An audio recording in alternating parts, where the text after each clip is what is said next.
Hi, it's Mr. Bennett here. Today we're going to be looking at the area of a triangle. Now, what you've been told before is the area of a triangle is half base times height. Now, it's always the perpendicular height, and so that means that if you want to do a calculation to work out the height of any particular triangle, you have to go through and you have to find the perpendicular height.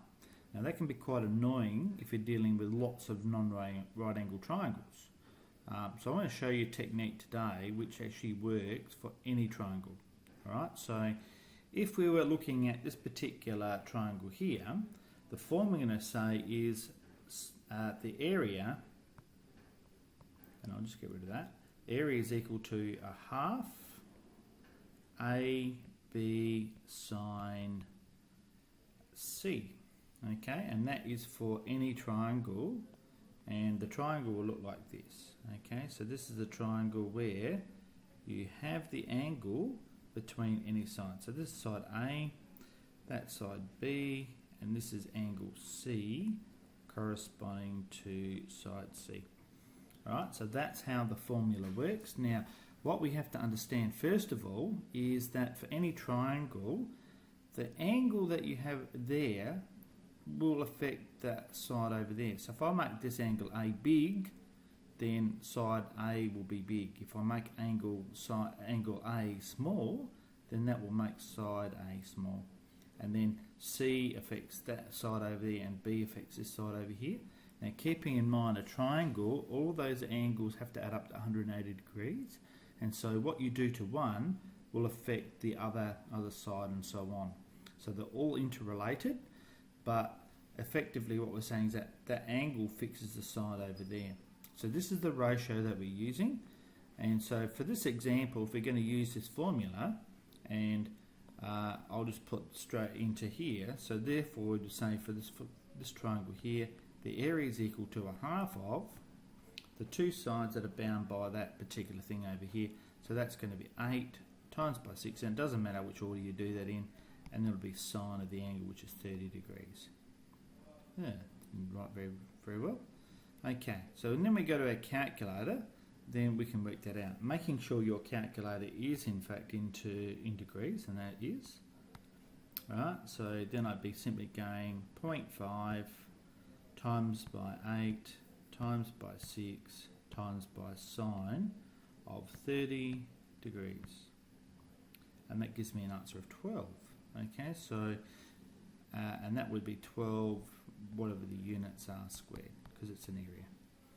Alright, now if we do the area of a triangle over here, alright, so we know the area of a triangle, like this triangle here, if we're just looking at right angle triangle there, what we've got simply is, that is the adjacent, that's the angle opposite and adjacent. So if we go sine of 30 is equal to opposite, which is 4 over 8, we know that's equal to 0.5.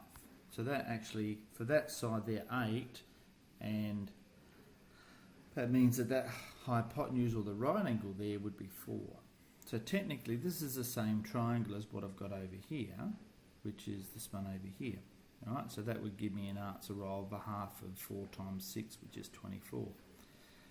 The key thing that I want to show you here, and this is the important bit, is if we have a triangle like this one over here, and let's say this angle becomes 90 degrees, right? So this formula becomes a half of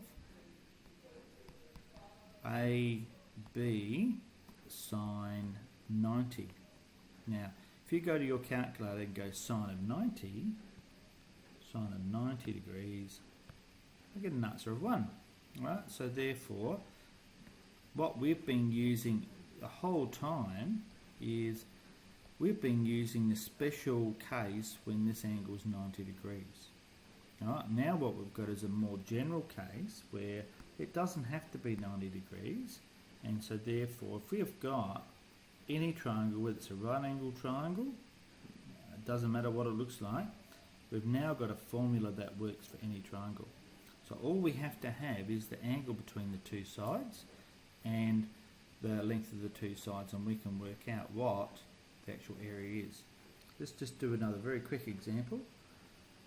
So if I've got basically triangle that looks like this, and excuse my terrible drawing, but this 12, this over here is 8, and this angle here is 40 degrees, then the area of my triangle is simply going to be equal to a half of 12 times 8 times by sine of 40.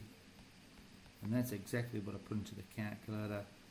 So 0.5 times by 12 times by 8 times by sine of 40. Enter, and that's 30.85. So therefore I can go back and say that's equal to 30.85 metres. Right, if that's in metres. And because it's an area, it's going to be metres squared. Remember, we actually underline our answer. So it's a really simple way of working out the area of any triangle that you need to do. Alright, so when you come back, there are a whole heap of questions in exercise 1H that you need to do just to practice using that formula. Now, I've also done a video for the case when you have all the sides. If you have all of the sides, then you can actually use a thing called Heron's formula. So this case over here, we use Heron's formula. So you'll need to refer to that video that takes you through that case. So now we've got two special cases, one where you've got just two sides and an angle between, or the other one you've got all three sides and no angles. So there are formulas on your formula sheet that actually take you through that process. So it's really important that you have a go at doing those and make sure you understand those two formulas.